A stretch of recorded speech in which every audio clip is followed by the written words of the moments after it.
안녕하세요. 네네네. 그 영어로 이쪽 OCP AP에서 영어로 제목을 좀 달라고 해서 아까 조금 전에는 영어 제목이었고요. 실제 제가 붙인 이름은 한국산 토종 오픈 BMC 삽질기입니다. 저희 이쪽에 인프라든 어떤 개발이든 사실은 그 삽질이 없는 개발이라는 건 있을 수가 없잖아요. 그래서 저희가 이 오픈 BMC 관련해서 어떤 삽질을 했는지 오늘 좀 설명드리고자 이 자리에 섰습니다. 저는 암 서버를 개발하는 회사의 대표고요. 그리고 사실 저희 부스가 이런 배경의 부스가 좀 있었는데 오픈 BMC 키트를 오늘 만들어서 사실은 보여주다가 지금은 짐 열심히 싸고 있어서 이제는 못 보십니다. 그래서 나중에 궁금하신 분은 저희 회사 오셔서 한번 보시면 좋을 것 같습니다. 먼저 오픈 BMC나 BMC 관련된 얘기를 간단하게 하고 그 다음에 BMC 얘기를 넘어가겠습니다. 왜 제가 이거를 좀 보여드리냐면 BMC에 대해서 아시는 분들도 계시는데 사실 모르는 분들이 더 많으세요. 그래서 이걸 좀 보여드리려고 하는 거고, 왼쪽에 있는 저 암페어라고 하는 칩 같은 경우는 미국의 암페어 컴퓨팅이라는 회사에서 만드는 암 서버 칩입니다. 오른쪽은 여러분들이 익숙한 인텔의 제온 서버 칩이죠. 근데 왼쪽이나 오른쪽을 잘 한번 보세요. 우리가 말로는 암 서버를 얘기하지만 사실 실제 서버는 칩 내부는 당연히 두 개가 다릅니다. 근데 칩 외부를 보면 서버처럼 심플한 구조는 없어요. 서버는 메모리랑 PCI 익스프레스 외에는 거의 없습니다. 우리 스마트폰만 해도 CMOS 이미지 센서부터 굉장히 많은 폼팩터들이 있는데 사실은 실제 서버는 굉장히 심플하죠. 그런데 여기에 밑에 보면 공통적으로 Aspeed 어쩌고 저쩌고 하는 BMC라는 로직이 있고, 이 BMC가 여러분들 손쉽게 생각하면 공유기 정도 생각하시면 돼요. 여러분들 눈앞에 있는 노트북이나 스마트폰 같은 경우는 우리 눈앞에 있으니까 껐다 켰다 제어가 좀 쉽지만, 서버는 일반적으로 눈앞에 보이지 않는 데이터 센터든 어디든 눈 밖에 있습니다. 그러니까 리모트 매니지먼트나 모니터링 하는 게 중요한데, 이걸 담당하는 공유기가 서버 안에 하나씩 있다고 보시면 되고, 그걸 베이스보드 매니지먼트 컨트롤러라는 이름의 BMC라고 합니다. 그리고 저희 회사는 암 서버를 하다 보니까 암 서버도 굳이 구조를 보여드렸는데, 사실은 암 서버나 인텔 서버나 구조적으로는 차이점이 없다는 것을 보시면 아실 수 있으실 것 같아요. 그래서 BMC는 이거 전용으로 만드는 회사가 있습니다. 대만의 Aspeed라고 하는 ARM, 얘도 암칩이에요. 근데 재미난 거는 이 BMC 전용 칩을 만드는 회사가 몇 군데 예전에 있었는데, 그 회사들이 나올 때마다 저 회사가 싸그리 인수합병을 했습니다. 그래서 지금은 BMC 전용 칩은 Aspeed 저 회사밖에는 없어요. 그래서 여러분들이 서버를 원격 관리하는 BMC를 볼 때 보면 저 칩이 굉장히 많이 나올 겁니다. 그리고 현재까지는 AST2500이라고 하는 칩을 쓰고 있는데, 그 칩은 단종이 돼서 앞으로 새로 개발할 서버들은 AST2600이라고 하는 서버로 저 칩으로 만들게 되고, 저 칩의 특징 중에 하나는 이더넷 포트가 4포트가 돼요. 이거는 뭐냐면, 오른쪽에 우리가 서버 구조를 아까 보여드렸는데, 서버에 있는 수많은 센서나 각각의 컴포넌트들을 이 BMC 칩이 서로 자료를 주고받을 때 보통 시리얼 통신을 합니다. 여러분들이 이제 몰고 다니시는 자동차도 그 안에 있는 수많은 서버들을 시리얼 통신으로 주고받고 있어요. 현재까지는 캔이라고 불리는 이름만 다를 뿐이지 시리얼 통신입니다. 근데 실시간적인 성능이 자꾸 요구되다 보니까 요즘은 자동차 내부도 중앙의 백본을 이더넷으로 바꿉니다. 그런 식으로 이제 서버도 서버의 CPU가 커지고 여러 개의 CPU가 자꾸 몰리다 보면 원격 관리하는 소프트웨어들의 실시간성이 좀 높아져서 시리얼도 통신도 필요하지만 이더넷으로도 해볼까라는 요청들이 요즘 나오고 있어요. 그래서 그런 것들을 반영하는 신규 버전의 저 칩입니다. 그래서 BMC가 하는 건 쉽게 말하면 원격에 있는 서버를 모니터링하고 관리할 때 필요한 소프트웨어고, 그러다 보니 그러면 원격에 있는 서버를 관리하는 시스템은 이쪽에 있겠죠? 저희 노트북이 됐던 다른 시스템이 있을 거고, 그렇게 원격으로 주고받는 프로토콜 이름이 IPMI라고 하는, 인텔이 처음에 서버를 만들고 나서 서버를 원격 관리하는 프로토콜로 만든 IPMI고, 저것도 한 20여 년 됐어요. 그래서 프로토콜이 한번 만들어지고 그때그때 요구사항에 대해서 추가적으로 자꾸 들어가다 보니까 사실은 프로토콜이 조금 누더기가 됐죠. 그래서 일부 벤더들은 같은 IPMI 프로토콜이지만 구현이 조금씩 달라서 명령어 체계가 조금씩 다르기도 합니다. 근데 저 IPMI의 가장 큰 문제는 저 위에 있는 BMC의 소프트웨어가 일단 인베디드 리눅스로 되어 있다는 점이고, 그러다 보니 소프트웨어를 구현하는 한계점이 있습니다. 예를 들자면 이런 거예요. 서버가 갖고 있는 정보가 예를 들어서 한 20개 정도가 된다. 그럼 20개에 대한 정보를 원격으로 계속 모니터링 해야 되니까 물어봐야 되잖아요. 근데 현재까지 IPMI는 어떤 방식으로 지금 관리되고 있냐면 20개를 한 번에 물어보면 좋지만 그렇게 물어보는 게 아니라 한 번에 하나씩 물어보는 구조입니다. 지금 너 온도는 뭐야? 지금 너 뭐 예를 들면 시리얼 버스는 어때? 이렇게 한 번씩 물어보고 받아요.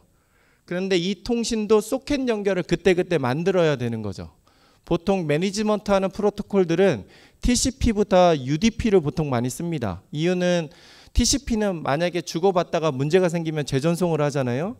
근데 이렇게 관리하는 용도의 패킷들은 기본 개념 자체가 재전송이 아닌 한번 유실이 되면 그냥 한 번 더 보내주는 심플한 구조로 보통 많이 가요. 그러다 보니 연결 메시지를 한 번 만들 때마다 그때그때 새로 만들어야 되니까 프로토콜 연결도 느린데 거기에 묻고 주고받는 방식 자체도 한 번에 하나씩 해야 되니까 굉장히 비효율적인 거를 이제까지 20년 동안 쓴 거예요. 그래서 이걸 개선하고자 DMTF라고 하는 그 표준화 기구에서 레드피시라고 하는 새로운 기술들이 나오고 있습니다. 요거는 제이슨으로 주고받고 있어요. 그래서 한 번에 제이슨 문서를 만들어서 주고받으면 편한 거잖아요. 그런 규격들이 요즘 막 개발되는 중입니다. 이렇게 중앙에 있는 베이스보드 매니지먼트 컨트롤러라고 불리는 BMC ARM 칩이 있고, 그걸 가지고 잘 보시면 오른쪽에 뭐 FRU, SEE 저렇게 있는 거는 이제 시리얼 타입의 E2PROM이라는 거고, 여기 FRU 이런 정보들을 저 중앙에 있는 BMC라는 ARM 칩이 서로 연동을 해서 정보를 가지고 있고, 우리는 원격으로 IPMI 메시지로 얘랑 주고받는 구조인 거예요. 쉽게 그리면 이렇게 되는 거죠. 그래서 우리가 왜 사우스 브릿지니 뭐니 이렇게 얘기하는데, 보통 이더넷 포트 같이 네트워크 카드들이 있는 포트 쪽에 작은 암칩 공유기 같은 게 있어서 원격 관리하는 기능들을 저렇게 다 해주고 있다고 보시면 될 것 같습니다. 그리고 당연히 이제 요즘은 웹 기반이 편하니까, 예전에 BMC 같은 경우는 약간 구닥다리 웹이었다면 요즘은 HTML5로 잘 구축이 되어 있습니다.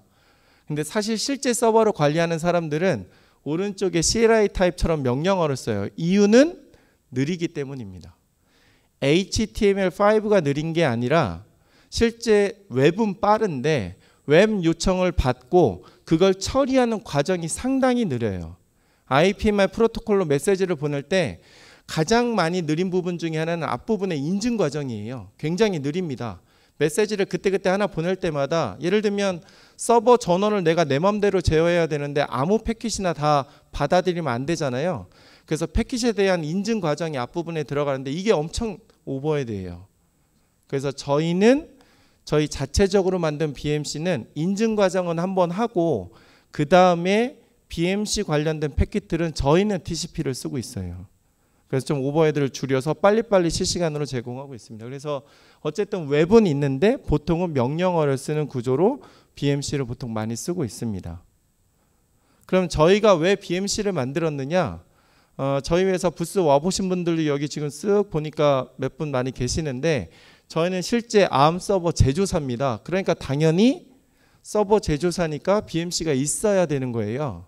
그래서 저희가 BMC라는 존재를 나중에 알았을 때 그 BMC에 대한 소프트웨어를 그 AMI라고 하는 회사가 갖고 있었고, 그 회사의 라이센스 피를 저희가 물어봤더니, 저희가 이렇게 오래도록 개발해 왔습니다.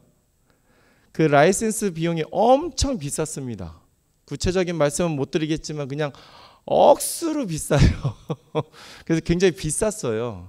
근데 그 소프트웨어가 제가 2000년 말부터 ARM 기반의 인베디드 리눅스를 개발했었거든요. 그래서 리얼타임 OS나 파워PC나 다른 칩 기반의 ARM 리눅스 포팅하거나 리눅스를 포팅하는 그런 일들을 지금까지 치면 한 23, 4년 이상을 해왔었는데 그러한 소프트웨어 구조를 서버의 BMC가 그대로 쓴다는 거예요. 근데 그 라이센스 피가 너무나 비쌌습니다. 그건 너무나 말이 안 되는 거잖아요. 그래서 저희 회사는 이미 인베디드 리눅스 개발자들이 이미 있었기 때문에 그럼 저희가 자체적으로 개발해 보고자 해서 BMC를 실제 개발해 봤고, 이거 좀 창피한데 이제까지 인생 살면서 딱 한 권 책을 써봤습니다. 그게 예전에 책을 썼던 저 인베디드 리눅스 책이었어요.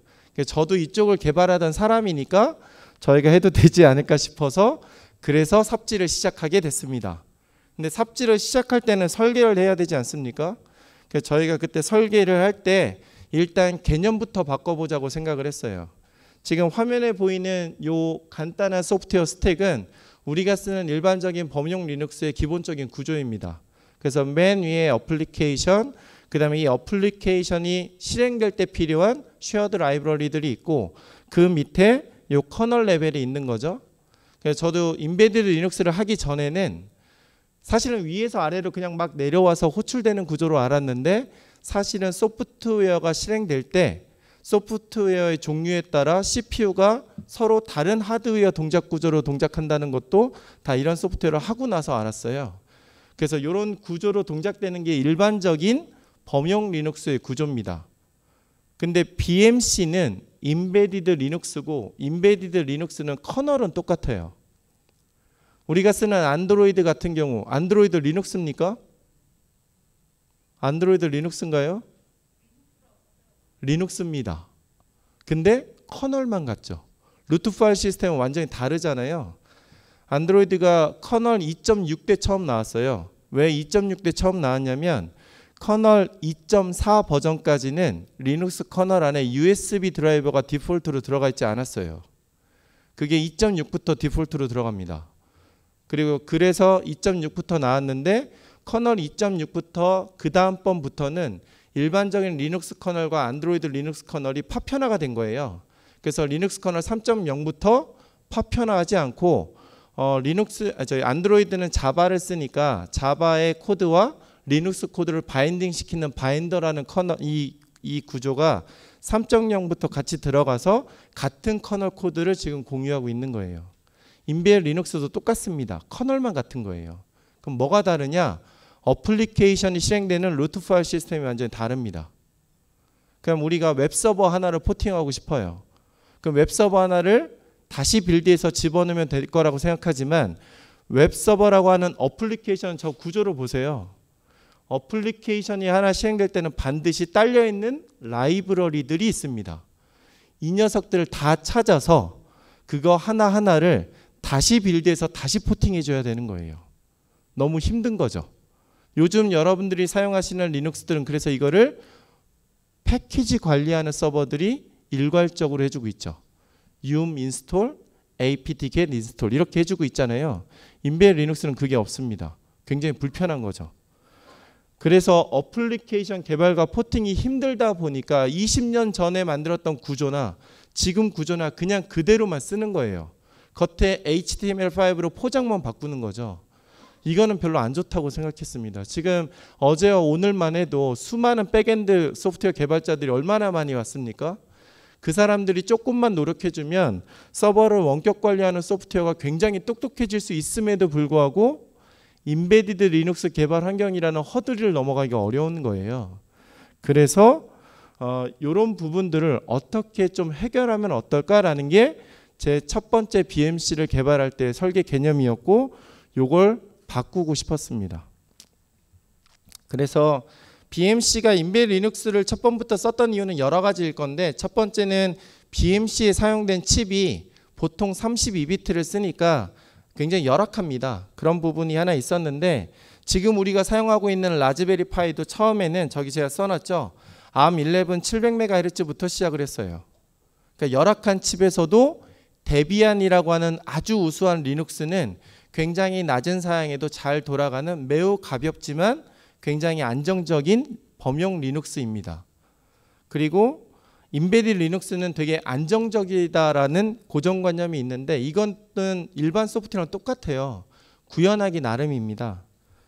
그리고 그러다 보니까 예전에는 툴체인이라고 해서 GCC, glibc, 빈유틸즈를 다 직접 만들었는데 요즘은 욕토라고 하는 인베디드 리눅스 BSP를 빌드하는 아주 좋은 시스템이 나오긴 했으나 여전히 백엔드 소프트웨어 개발자들, 특히나 거의 과반수 이상이 파이썬으로 개발하는 생태계에서는 너무나 어려운 허들인 거예요.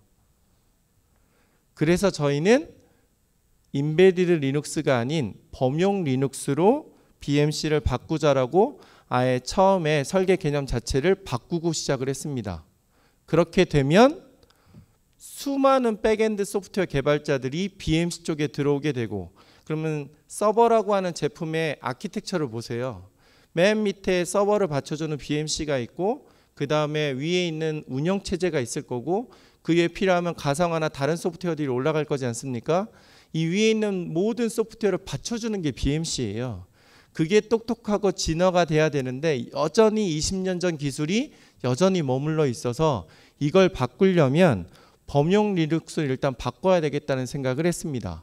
그래서 처음에는 저희가 ARM 기반의 우분투를 많이 쓰니까 우분투로 바꿨다가 우분투가 20.04부터는 32비트를 지원하지 않습니다. 그래서 지금은 데비안 11 버전으로 전부 다 저희는 포팅해서 쓰고 있어요.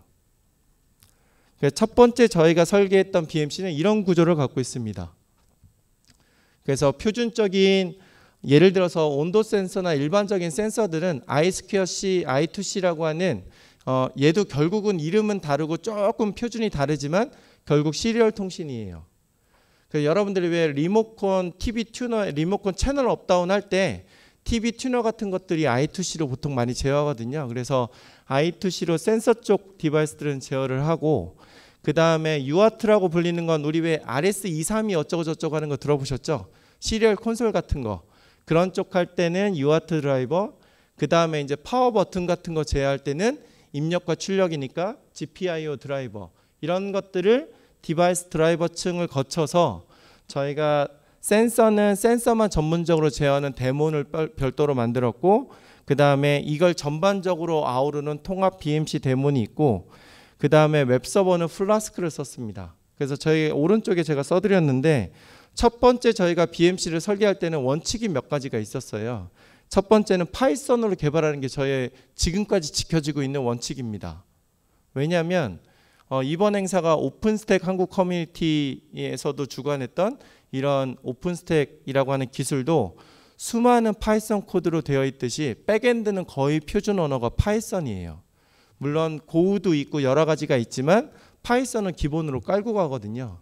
그리고 저희가 이렇게 만든 소프트웨어를 처음 시작할 때부터 저희는 나중에는 오픈소스로 공개할 생각이 있었습니다. 그래서 저희가 만든 코드를 다른 수많은 백엔드 개발자들이 다시 붙어서 더 좋게 만들고 싶은 의미가 있었기 때문에 저희는 파이썬으로 시작을 하고 지금도 대부분은 파이썬입니다. 그래서 파이썬이 기본 원칙 중에 하나였고, 두 번째는 그럼에도 불구하고 가볍게 해야 BMC의 부담을 덜을 수 있잖아요. 그래서 웹서버를 플라스크를 쓴 거예요. 플라스크라는 게 굉장히 많은 단점이 있지만 인베디드 시스템에서는 상당히 많이 쓰는 게 가볍기 때문이거든요. 그래서 플라스크를 썼고, 그 다음에 저희가 만드는 표준은 저 오른쪽에 IPMI 게이트웨이 데몬, 그 위쪽은 IPMI 명령어를 처리하는 부분이고 나머지는 저희가 다 직접 자체적으로 설계한 부분입니다. 그래서 왼쪽에 DB로 SQLite 같은 경우는 계정 정보나 또는 센서 정보들을 다 저장하고 관리할 때 SQLite 같은 굉장히 가벼운 DB를 써서 지금도 관리를 하고 있는데, 외부 IPMI 툴들도 먹어야 되잖아요. 그래서 IPMI 툴 명령어가 오면 이걸 저희 내부 명령어로 바꿔주는 게이트웨이 같은 걸 넣어서 외부 명령어도 지원되게끔 처음에 만들었습니다. 근데 이렇게 만들어서 사실 이 버전이 2019년 5월 달에 저희 서버가 제일 먼저 납품한 데가 하와이 주립대학이에요. 그래서 하와이 주립대학에서 지금까지 다운이 안 되고 쓰고 있는데 그 버전도 여전히 이 소프트웨어로 다운 없이 쓰고 있어요. 근데 저희가 계속 개발하다 보니까 문제가 뭐였냐면 플라스크의 한계가 좀 보였습니다. 왼쪽에 보시듯이 플라스크 같은 경우는 WSGI 방식을 쓰는데 이 녀석이 웹소켓이 아니라 소켓 IO 방식, 좀 예전 고전 방식을 써요.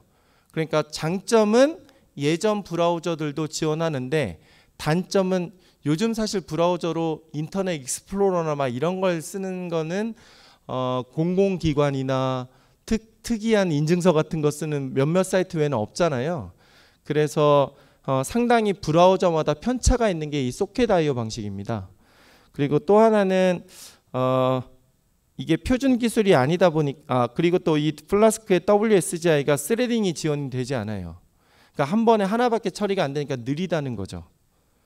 그리고 SSL을 적용할 때 HTTP와 S까지 지원하려면 요거를 하나의 플라스크 가지고는 동시에 지원할 수가 없어서 이런 부분들이 좀 이슈가 여러 곳에서 좀 많이 보여가지고 이 플라스크를 바꿔야 되겠다는 생각을 가지고 두 번째 삽질한 게 플라스크를 버리고 패스트 API 방식으로 바꿨습니다. 그래서 기존에 있던 구조에서 아까 플라스크 부분을 패스트 API로 바꾸고 이 패스트 API 방식으로 바꾸다 보니까 앞에 리버시 프록시로 저희가 엔진X를 붙여서 지금 저희가 실제 출시되고 있는 버전은 저 방식으로 나가고 있어요. 그래서 이렇게 바꿀 때 이것도 저희 내부에서는 굉장히 갑론을박이 좀 많았는데 결과적으로는 패스트 API로 좀 바꿔서 비동기 방식으로 성능을 좀 올리자라는 게 하나 있었고 그래서 파이썬 함수들도 다 비동기로 바꿨고요. 그 다음에 아까 여기 플라스크 같은 경우는 그냥 스레드 하나씩을 만들었는데 요걸 이벤트 루프로 저희가 만들어서 성능을 올리는 데 조금 주안점을 가졌습니다. 그리고 패스트 API에서 지원되는 라이브러리를 좀 써서 조금 더 편하고 안정적으로 버전 업그레이딩을 조금 더 빠르게 할 수 있게끔 저희가 만들었어요. 그리고 예전에 플라스크 같은 경우는 뭐 예를 들면 이미지 파일이라든지 HTML이나 이런 정적 파일 같은 경우도 얘가 처리하다 보니까 좀 느렸는데 요 부분을 엔진X에 맡겨버리니까 성능이 좀 많이 올라가더라고요. 그래서 패스트 API를 게이트웨이 하는 거는 유비콘을 저희가 쓰고 있고요. 실제 오른쪽 아래 보시면 그 프레임워크들 중에 성능 평가로 패스트 API가 제일 빠르고 그 다음에 플라스크나 이런 게 좀 느린 게 좀 나왔습니다. 그래서 저희가 이렇게 바꿔서 저희 자체적인 BMC를 만들어서 이제 출시를 했는데 카카오에 납품을 하다 보니까 카카오 내부의 서버를 관리하는 플랫폼이 기본적인 BMC 구조의 소프트웨어로 구성이 되어 있었던 거예요. 그래서 그러면 기본 BMC 서버 소프트웨어를 올려야 되겠다. 근데 그거를 AMI나 상용 소프트웨어가 아니라 저는 이미 페이스북이 2011년부터 오픈 컴퓨터 프로젝트를 했던 걸 이미 알고 있었던 사람이고 또 OCP 코리아 레전도 만들어졌던 걸 알고 있었기 때문에 페이스북이 해커톤으로 시작했지만 지금은 표준으로 밀고 있는 오픈 BMC를 가지고 포팅하면 좋겠다. 또 오픈 BMC의 가장 좋은 점 중에 하나는 레드피시라고 하는 아까 말씀드렸던 제이슨 방식의 이 표준을 이제 지원하기 시작한 겁니다. 그래서 오픈 BMC 포팅을 시작했고요. 포팅할 때에는 일단 동작하는 내용을 알아야 되니까 AST EVB 보드에 처음에는 욕토를 가지고 똑같이 빌드를 해요. 그 다음에 실행을 시켜서 어떤 서비스들이 로딩되는지를 파악하고 그 다음부터는 저희 암서버 기반으로 소프트웨어를 하나씩 받아서 별도로 빌드하고 동작시켰습니다. 그래서 왼쪽이 오픈BMC의 기본적인 아키텍처고요. 오픈BMC는 기본적으로 시스템D 기반으로 딥버스를 씁니다. 그래서 맨 위에는 이제 웹 쪽 인터페이스가 있고 중간에는 시스템D 인터페이스가 있고 마지막에는 실제 디바이스 드라이버와 연결되는 컨트롤 서비스 레이어 쪽이 있습니다. 근데 실제 오픈BMC를 까보시면 아시겠지만 컨트롤 서비스 레이어 밑에 단 드라이버랑 연동되는 거는 거의 없어요. 그래서 저희가 이 로직을 분석을 해서 실제 돌려보니까 가장 많이 사용하는 게 오른쪽에 있는 몇 가지의 데몬들이었고 저 서비스들을 저희 쪽에 맞게끔 포팅을 해서 작업을 좀 시작했는데 다른 것들 포팅이 잘 되다가 계속 포팅은 잘 됐는데 센서 정보를 못 읽어오길래 봤더니 URI에 이 코드에 루트라고 되어 있는 거 저희는 루트는 무조건 기본적으로 루트로 알고 있잖아요. 근데 저렇게 영어 문자로 되어 있는 루트가 실제로 이 경로는 달랐던 거예요. 그래서 저거를 수정하면서 센서 값 처리를 저희가 해결을 했고 파워 같은 경우는 파워 쪽에 직접 연결되는 루틴이 없어서 저희가 파워 루틴을 여기에 붙였는데 한 가지 문제점이 발생된 게 파워를 껐다 켜게 되면 단순히 전원은 켜고 끌 수 있지만 전원을 켜고 끌 때마다 우리가 왜 소프트웨어 오프를 시작하게 되면 다양한 시스템 서비스 데몬들을 같이 죽이고 같이 띄워야 되잖아요. 이 부분에 대한 거는 그냥 전원을 물리적으로 끄는 거에는 이걸 처리할 수 있는 방법이 없는 거예요. 그래서 저희가 별도로 컨트롤 서비스를 하나 만들어서 50번 정도 계속 폴링을 걸어서 안 뜬 녀석들이 있으면 강제적으로 해당되는 서비스 루틴들을 띄워가지고 구현을 해주고, 그래서 이제 전원을 킬 때, 그 다음에 끌 때 이렇게 저희가 만들어서 오픈BMC를 포팅을 했습니다. 그러니까 이게 이제 오픈BMC 구조만 보면 실제 하드웨어랑 연동되는 건 하드웨어 모니터링하는 서비스 데몬이 있고요. 그 다음에 원격에서 들어오는 요청들을 받아주는 그 IPMI 넷이라고 하는 인터페이스 매니저가 있고, 이걸 시스템 D에서 모든 걸 관리하다가 실제 호스트랑 연동되는 호스트 IPMI D라고 해서 이렇게 꼭 필요한 부분들을 저희가 포팅을 했고, 근데 이 포팅은 오픈BMC이고 저희는 자체적인 BMC가 있었잖아요. 그래서 이렇게 연동을 시켰습니다. 그래서 시스템 D랑 연동되는 요 왼쪽에 보이는 부분들이 전부 다 실제 오픈BMC고, 저 오른쪽에 빨간 쪽 SQ메인 데몬이라고 불리는 게 저희 자체의, 아까 제가 BMC의 메인 데몬이라고 했던 저희 자체 메인 데몬이에요. 그래서 오픈BMC와 저희 BMC를 연동시키는 것까지는 구현을 했는데, 지금은 여기서 한 단계 더 나아가서 저희가 시스템 D 부분이 굉장히 불필요하더라고요. 그래서 이 부분을 드러내고 오로지 딥버스로만 연동하는 구조로 지금은 리팩토링이 되어 있는 상태입니다. 그리고 또 하나 이슈가 하나 더 설명드리면, 기존의 BMC는 호스트 CPU를 볼 때 그게 2소켓이나 쿼드 소켓이나 할 거 없이 2소켓도 결국은 연결을 해서 하나의 CPU처럼 보이게 만드는 거잖아요. 항상 BMC는 CPU를 볼 때마다 원 바이 원 1대1 구조로만 제어를 하게 돼 있어요. 근데 저희 서버는 물리적으로 32개의 여러 개의 다중 서버들이 구성되어 있습니다.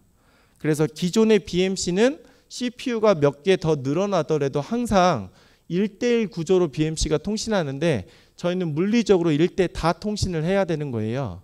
그래서 이 부분을 뜯어 고치려고 저희가 다시 또 오픈BMC를 뜯어 고쳐서 실제 오픈BMC 코드에는 당연히 1대1로만 연결되니까 서버를 구분하는 아이디가 없었는데, 저희가 거기에 아이디를 구분할 수 있는 로직을 추가해서 실제 호스트 매니저를 32개까지 연동하는 구조를 지금 때려 넣어서 저희는 지금 오픈BMC를 그렇게 동작시키고 있습니다. 그래서 리팩토링을 어떻게 했느냐, 아까 시스템 D 서비스들이 저 점선으로 되어 있는 걸 다 걷어낸 거예요. 왜냐하면 저걸 그대로 돌려도 되지만 저기 왔다 갔다 하는 시간이 더 번들이었습니다. 그래서 저희는 이미 BMC가 있으니까 어차피 딥버스로만 통신을 하면 돼야 돼서 저 부분을 다 드러내서, 이 부분이 이제 복잡하게 굳이 필요 없는 부분이었거든요. 그래서 지금 굉장히 심플하게 오픈BMC 로직과 저희 자체 BMC 로직이 딥버스를 공유하면서 굉장히 심플하게 돌아가는 구조에, 여전히 인베디드 리눅스가 아니라 데비안 기반의 범용 리눅스로 되어 있으니까 언제든지 여러분들이 여기에 추가 삭제나 다른 서비스 루틴을 올리기 좋게 되어 있습니다. 그렇게 만든 게 저희 한국산 토종 BMC고요. 그러다 보니 여러분들이 BMC 로그인할 때마다 느끼셨던 영어 공부의 필요성 많이 느끼지 않습니까? 저희는 한글로 되어 있습니다. 그래서 이렇게 한글로 되어 있다 보니까 자체적인 학습서 매뉴얼도 아예 넣어놨고요. 그리고 또 저희가 UEFI 바이오스도 건들다 보니까 저희 BMC니까 저희가 자체적으로 펌웨어 업그레이딩 기능을 아예 넣어놨어요. 이걸 잘 쓰면 뭐가 되느냐, 서버는 대부분 하드웨어가 많이 망가지는 경우도 있지만 개발자들이 소프트웨어 설정이나 뭔가 설치하다가 꼬이게 되면 다시 OS를 설치하는 일들이 늘어납니다. 그렇잖아요. 그래서 저희 BMC는 OS 복구 기능이 있어요. 언제든지 쓰다가 클릭 한번 하시면 OS를 처음에 납품했던 상태, 초기화 상태로 다시 복구를, 그러니까 펌웨어 업데이트를 OS 펌웨어 업데이트를 하면서 다시 초기 상태로 바꿔줍니다. 요거를 잘 연결을 하면 마치 GitHub처럼 오늘 날짜의 서버 상태를 이미지로 백업을 떠들 수 있겠죠? 저희가 디스크가 따로 들어가거든요. 그러면 언제든지 그 날짜 상태의 서버 상태로 롤백이 되는 거죠. 이렇게 만든 게 저희 한국산 토종 BMC였습니다. 여기까지 준비했습니다. 감사합니다.